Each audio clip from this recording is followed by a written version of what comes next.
da-dum, da-dum, da-da-da-da-da-da.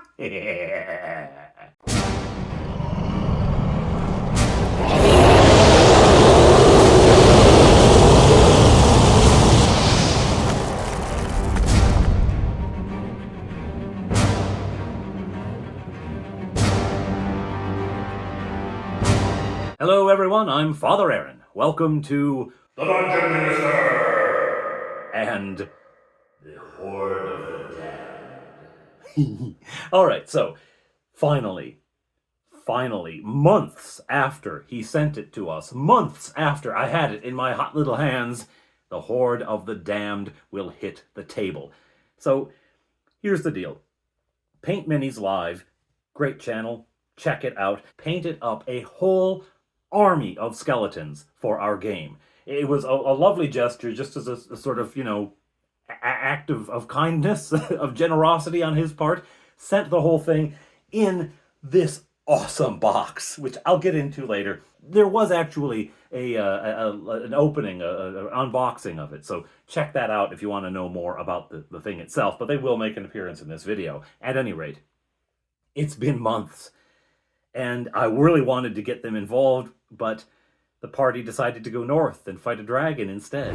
You can't really, no, you're not going north. They're going to go north, they're going to go north, so they went right away from where all the skeletons were, right? The skeletons are happening down in the south, or not the south, but they're happening in Kil Maro and Cormac and the Vale of the Blade, that area. So, yeah, they all decided to go north and avoid all the cool skeleton stuff. But now they've come back. Last we knew, the party, having completed an epic journey to the north, had come back to the keep on the northern sea. They had taken boats across from the Gende village. The Gende, who were just eager to get rid of them because they seemed to be nothing but trouble, had ferried them over with all their horses and all their treasure to the keep on the northern sea, and the parties thought, okay, we'll stay the night at the keep, and then we'll go to Honeywood and see what's going on there, because what they had seen through the crystal ball was vague, but didn't look great. But when they arrived at the keep, they found it occupied by none other than Lord Cormac, Count of Kilmarnock. By Marnock's eyes, what are you doing here? My voice for Lord Cormac is sort of morphing into a Liam Neeson impersonation.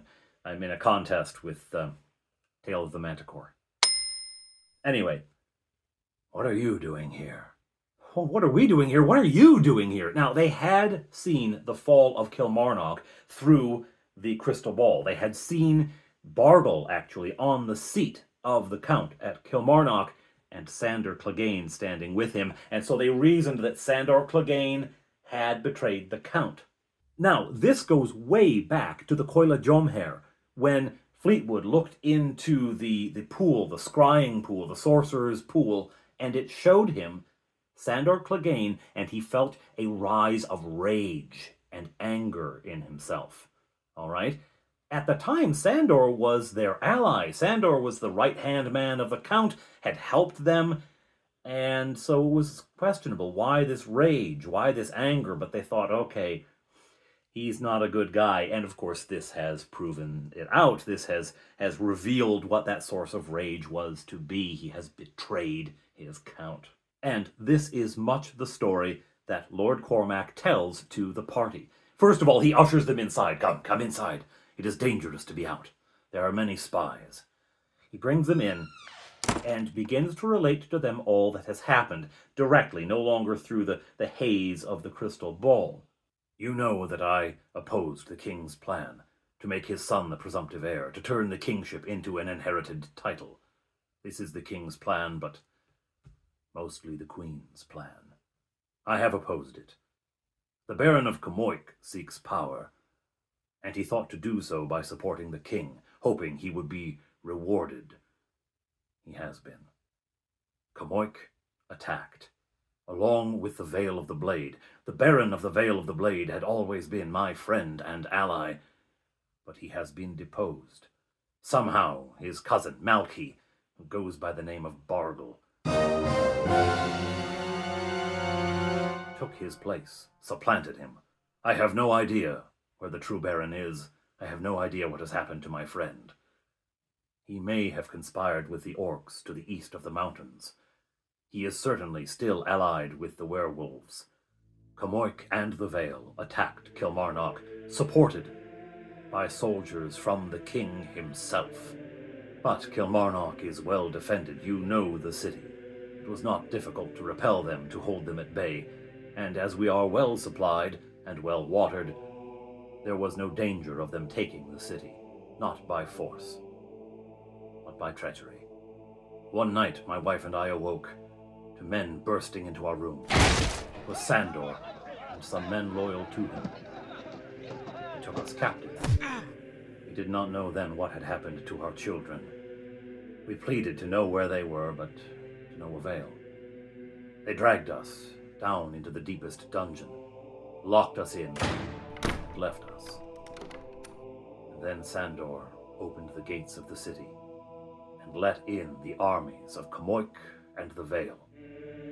The human armies were bad enough, but Bargal had brought with him the undead, the werewolves. They ravaged the city. He let them free for 3 days of carnage. At the end of it, the city was a wasteland. Only then did Bargal call his dogs off. The Baron of Cormac has left his own troops to garrison the city, under the command of his son Gorak, whom he named a baronet. The Baron has no authority to create these titles, but the presence of the king's troops to support the attack suggests that this was arranged ahead of time. A gift from the king for disposing of me. Well, that did not work out as well as they had hoped. Not all of the troops under Clegane are loyal to him. Some remember me.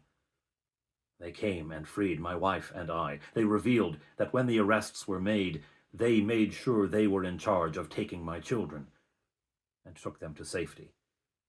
They smuggled me out of the city. And here I am now. I gathered as many of my troops, those loyal to me, as I could from the countryside. We attack by night. We attack from hiding. And so we have earned the name the Shadow Guard. Bargal's skeletons and zombies and werewolves still prowl. He has not taken them back to the Vale. They are hunting. They are hunting for me. And they are hunting for you. You have angered Bargal deeply. You have disrupted his plans. And he wants all 4 of you dead. Welcome to being an outlaw. Here we are, holed up in this disused keep on the edge of my holdings, trying to win them back. And your wife and children are safe? Yes, they are with loyal friends. Not here, not in a place of combat. Far from here. I will not tell you. I don't want anyone to know. Neither has the dungeon master actually decided where they are. It doesn't matter. They're safe. We'll put it that way. Wow. Well, we want to help. Anything to hurt Bargal, we'll help. We're in. Very good. For now, get your rest. You will need it. Now, at this point, we go ahead and do experience points and figure out the gold, etc., for the massive journey that they have just gotten back from, all right? And it comes to thousands of gold, thousands of experience points, and I think, surely someone's going to level up. Touchberry is getting close. Surely. No? Not so much? Now, Fullfire did level up near the beginning of their northern adventures, so there's that. But there's, so many XP needed when you get to these higher levels. And higher levels, I mean, there's 6th, 7th level, 5th through 7th level. But still, it doubles every level advancement for a while there. It doubles in BECMI. So it's going to take them a long time. It's just not happening yet. But we figure out their XP, we add it all up, we apportion out the gold. They know that they're going to have to pay some taxes, and they would like to pay them to the Count, not to the Baronet. So they're going to take care of that while they're here. They're just going to go ahead and take that out and give it to the Count, because he needs it a lot more than the Baronet does. and they stay a couple of nights in the keep. Now, on the second morning, the Count comes to them. You said you wanted to help thwart the Baron and Bargle. Come with me. And he takes them to a chamber where a lot of his lead people are, and they're making a plan. The Baronet sends out scouts, riders, swift, lightly armed, and not in great numbers. They are his eyes and ears. We wish to cut them off. We know there is a company of them in the area now. We know where they are located.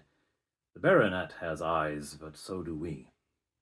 We go to attack them tonight. Would you like to join us? Oh, yeah, let's go. So off they go that night. This was a chance for me to finally roll out the first battle mat I made, the mud and grass kind of one, right? Because I'd made two, one with snow, and we went north and it was all snowy, so we've been using that one. But now I get this one out, and they're suitably impressed, thankfully.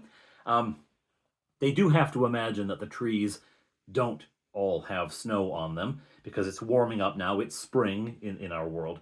They have to just imagine there's no snow, because I don't have any that I've soaked the snow off of or anything like that. But anyway, so not that big a deal. Into the woods we go. They go with Lord Cormac and 20 of his troops. Now, his troops are all in leather armor to be as silent as possible, right? Bob Johnny is in plate mail. Fleetwood is in scale mail. Dragon scale, though, so it's not as loud as metal scale. And Touchberry is in chain mail, but he's also a halfling, so there's not going to be any problem of noise out of him. And of course, Fofire is in leather. So there's a bit of noise, a bit of clinky-clanky, but one person in plate mail, it's a lot better than 20 in plate mail, right? So they're still relatively quiet as they go through the forest. They do not bring lanterns. There is a quarter moon, so they have some visibility. They have dark adapted. They spent some time outside, letting their eyes get adapted. Into the forest they go. And they travel for some time before the Count selects two and sends them forward. One is Touchberry, the other is one of his own men, to go forward and scout. And forward they go. They don't go terribly far before they can see a fire and hear voices. Yes. They come back and report to the group, splits the force in two, and they go to either side. Touchberry is on one side with a group of soldiers, on the other, Fofire, Fleetwood, Bob Johnny, and they go to encircle this camp. There they wait, a fair distance from the light, because even in leather armor, you can't be too quiet with a whole bunch of people in the forest. But there they wait, then they go. And they charge in. They charge in and attack. Now, who is at this fire? A handful of warriors from the Baronet of, the Baronet of Kilmarnock now. Anyway, a handful of fighters. These are tough guys, though. These are not low levels. These guys are 3rd, 4th, 5th level fighters. And a woman in robes.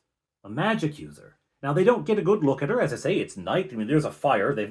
There's a fire in this camp. They don't get a good look at her, though.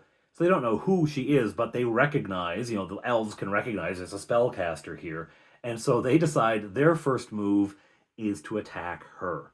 And lightning bolt, right? Okay, they've chosen 2 magic missiles, 2 webs, and a lightning bolt each between the 2 spellcasters. And both of them shoot lightning bolts. And they do it in a way to catch some of the troops as well. Now, these troops have a saving throw, so does the magic user.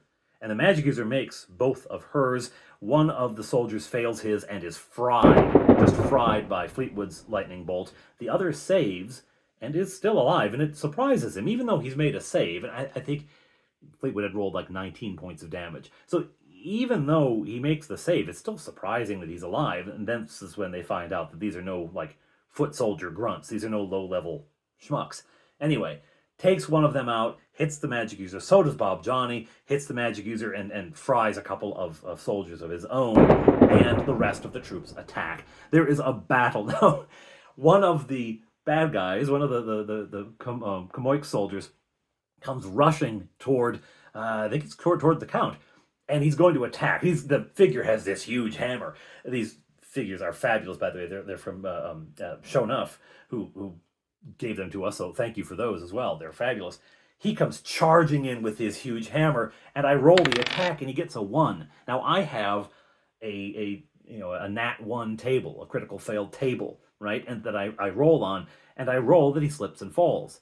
So he slips and falls, and Touchberry says, "Oh, it must be muddy there. There's a patch of mud he slipped in." So yeah, it's a patch of mud. Okay, great.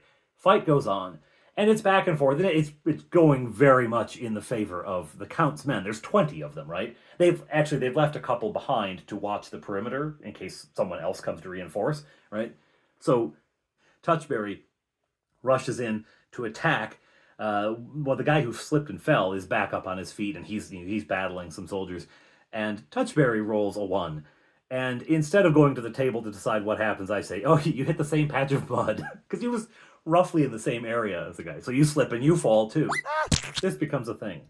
For the rest of this session, anyone rolls a 1, they slip and they fall. We decide that there's a whole bunch of mud here. There's been a lot of rain, or maybe it was the melt of all the snow. Whatever, it doesn't matter. It's really slick here. So people are slipping in the mud all the time. Anyway, this doesn't take long.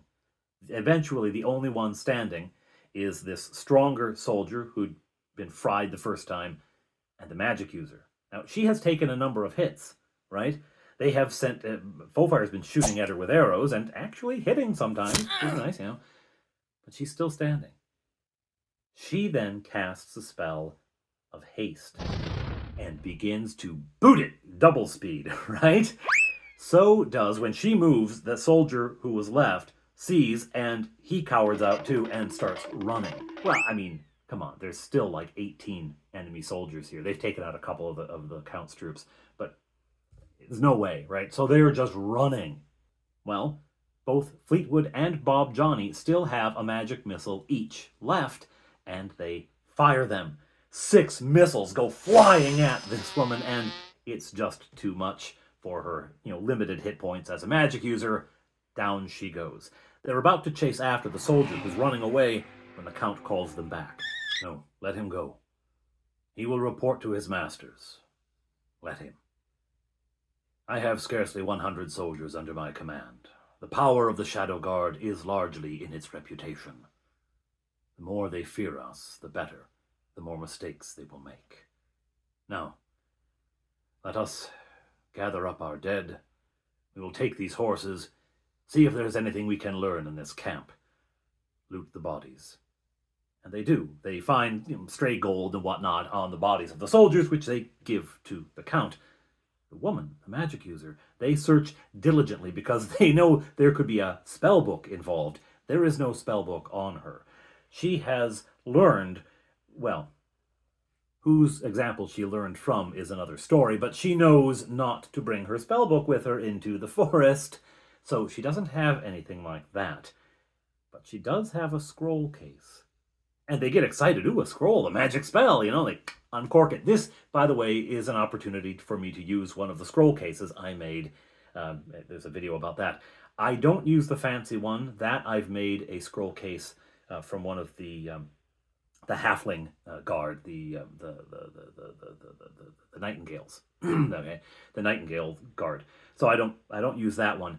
This is just a very plain one. But they open it up and reveal this scroll. And it reveals that the name of this magic user is Hippia. Hippia, they recognize her. They know they've seen her before, but they don't know where. Hippia was one of the magic users that they fought way back when they were returning from looking for Evalio's lair unsuccessfully. They found where he had been, but not where he was. They fought them just a while back, right? So she's one of those. So they search her, they find this, and this note says, "You will have your reinforcements until the full moon. Then they must be returned to the Vale." Reinforcements. I wonder what that means. Just then there is a blood-curdling cry from the perimeter. One of the guards left out to watch the edges. They come running back, panic and terror in their face. Skeletons! Out of the darkness begins to emerge the horde of the dead.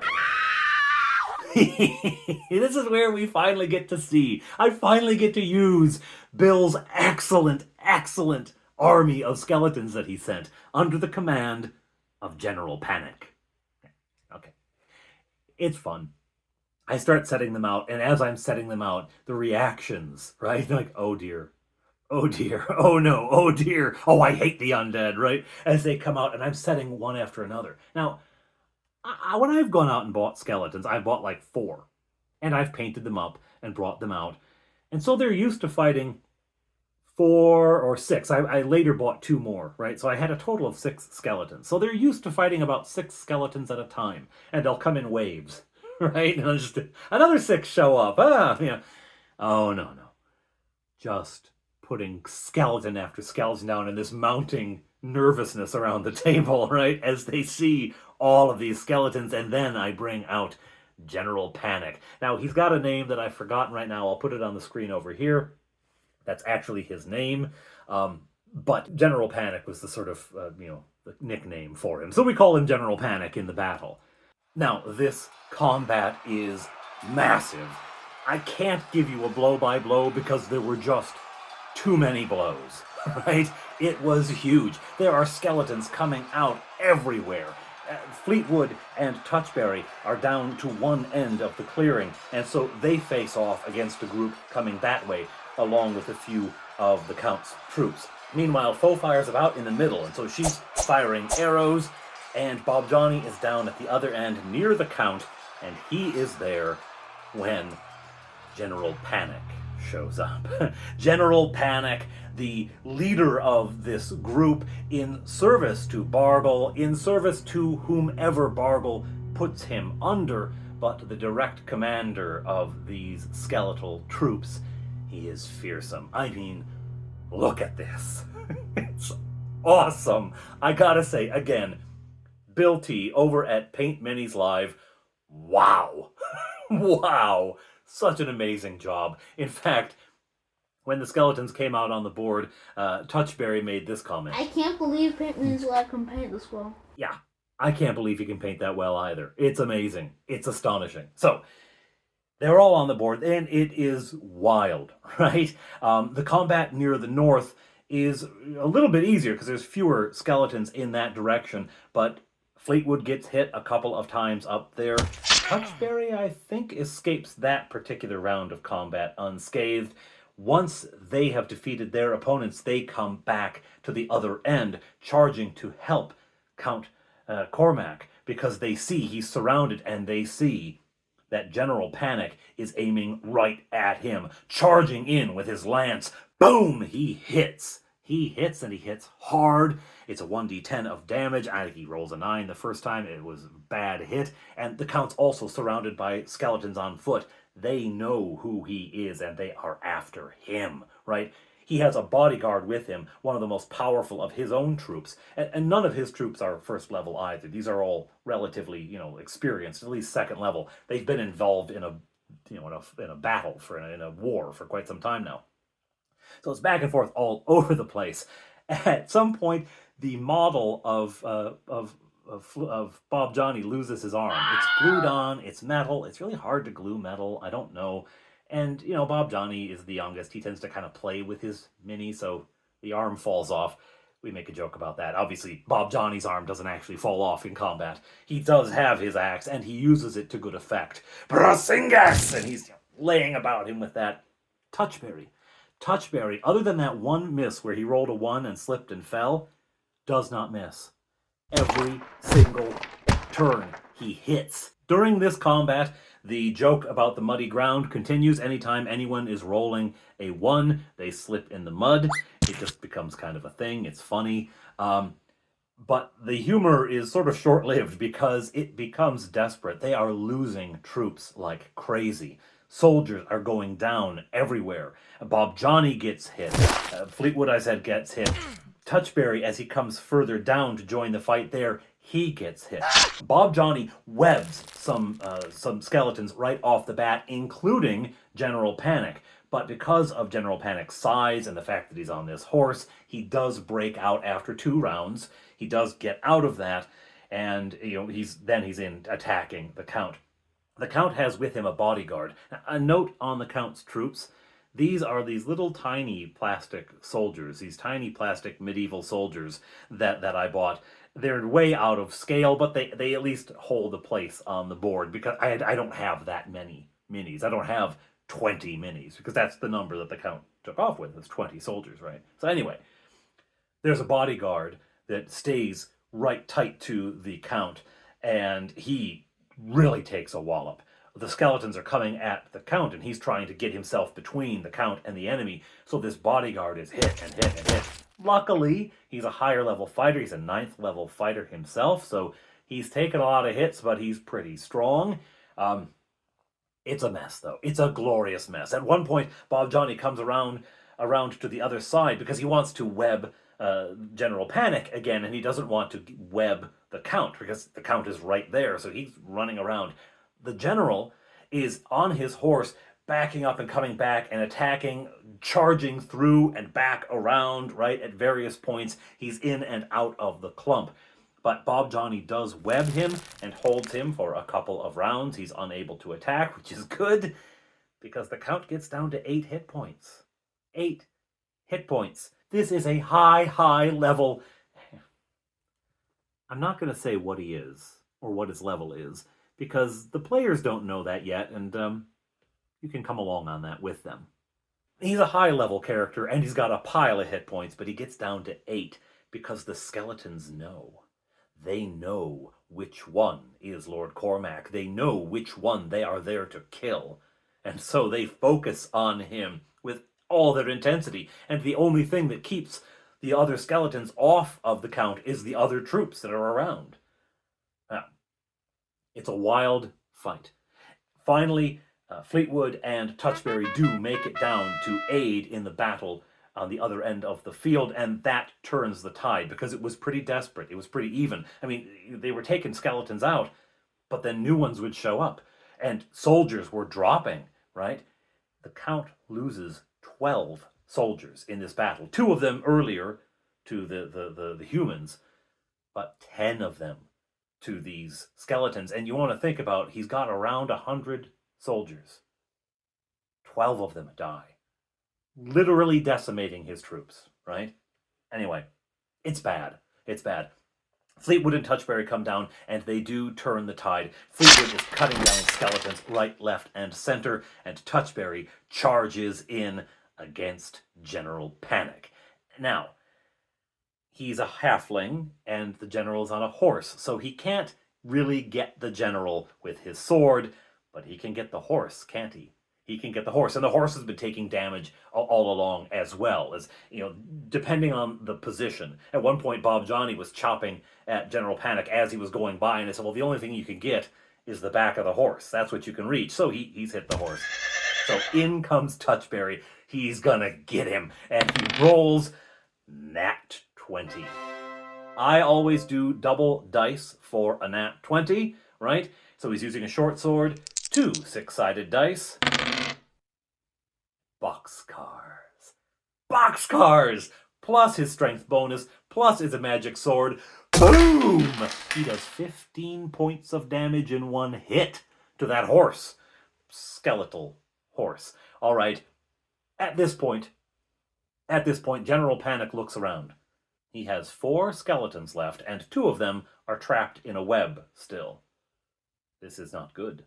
Now, skeletons, the undead, they have a morale of 12. They just do not run. But General Panic is not your typical undead. He has a sense of when things are going bad and what a strategic withdrawal will be. It's not for his own safety. It's not for his own skin. He doesn't have any skin.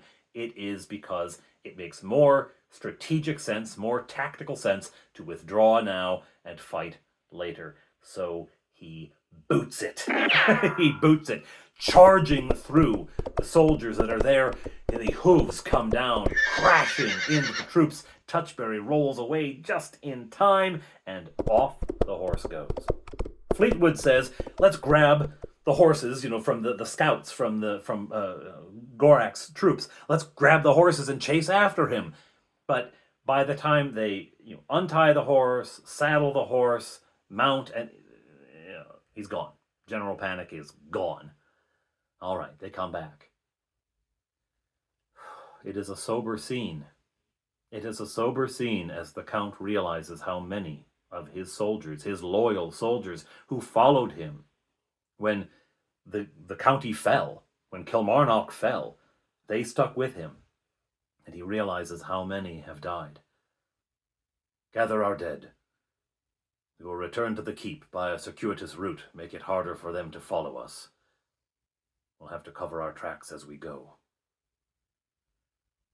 Come, friends. And that's what they do. They make their way out of the forest, heading back to the keep. They thought they were taking the fight to the baronet's troops. As it turned out, the fight came to them.